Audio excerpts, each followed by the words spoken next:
So what would be one way to patch out those kinds of difficulties? Oh, there are numbers of strategies, providing models which are accessible to teachers rather than incredibly confused and complicated.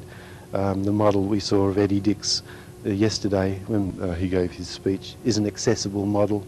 I'd hope that the one that we gave today adds to that accessibility as well. Interestingly enough, there is a turnaround. English teachers, Robin mentioned this amorphous nature of some of the English teaching. You know, anything's okay and so on. Well, that's pretty frustrating for teachers, that they've got nothing to grip onto. Some English teachers are now swinging over and saying, at least in the media component, there is something that we can cling to. There's a way in here. There seems to be something we're getting out of it. Just as I suppose my frustration when I was teaching English was overcome when I found a bit of an avenue. And so there is a turnaround in attitude. We are now actually influencing the teaching of English, which is quite an interesting turnabout. So there are ways of overcoming it. I mean, the usual one's professional development if the money's available. In the early stages, I think access to reasonable student textbooks is very valuable and important, or resource materials and or whichever you like, because we can't expect teachers to go inventing all aspects of the syllabus for themselves. I mean, it's a huge burden in teaching. It's massive.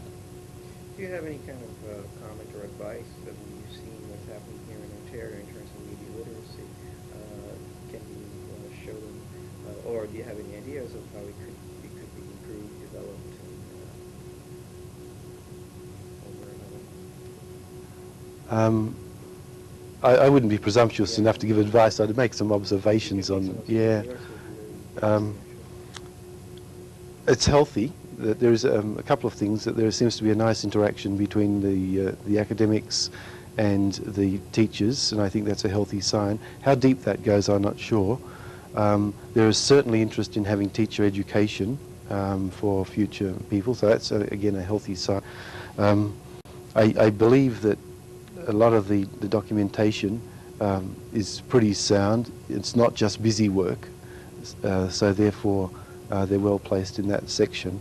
I suspect that if it's anything like ours, there's a fall away when it comes to the delivery in the classroom, and I don't have a lot of evidence to back that, but I'd be surprised if that's not the case,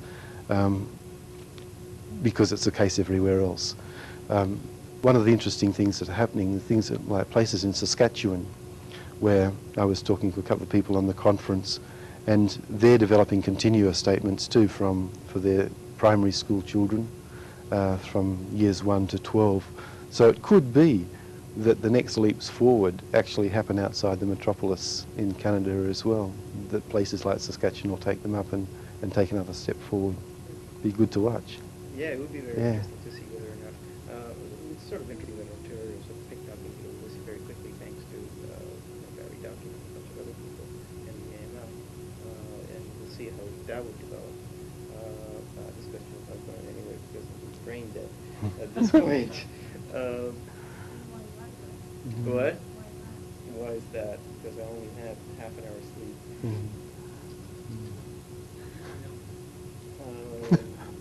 Well, you have any questions? Or you can leave. Anything to add? Yeah.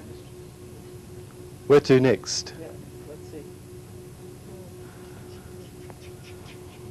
Where to next? I think there's a couple of points, and it'll come up in the futures this afternoon. One is that there's still, we reject some notions as being inappropriate, conservative sorts of media education, such as the inoculation theories. And we say, okay, it's bad and so on, and yet it's still out there. It's alive and well, not just here, but in every place. And I think that's actually miseducating kids to go for that inoculative approach of, here's the batting order of values, and I'm going to beat them down your throat no matter what. I think we've got to be cautious about that and make sure that that sort of indoctrination doesn't occur in our courses as well. Otherwise, we don't offer any space for the kids. That's a huge one, I think, in our future. Where to next with syllabus?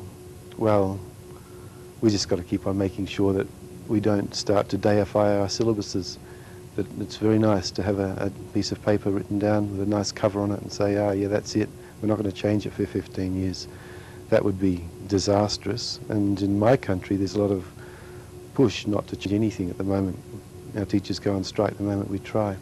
So we've got to be careful of that. We've got to manage change, but we've got to have change as situations come on. And I think Len Masterman gave us an illustration of that, of where we're going in the future.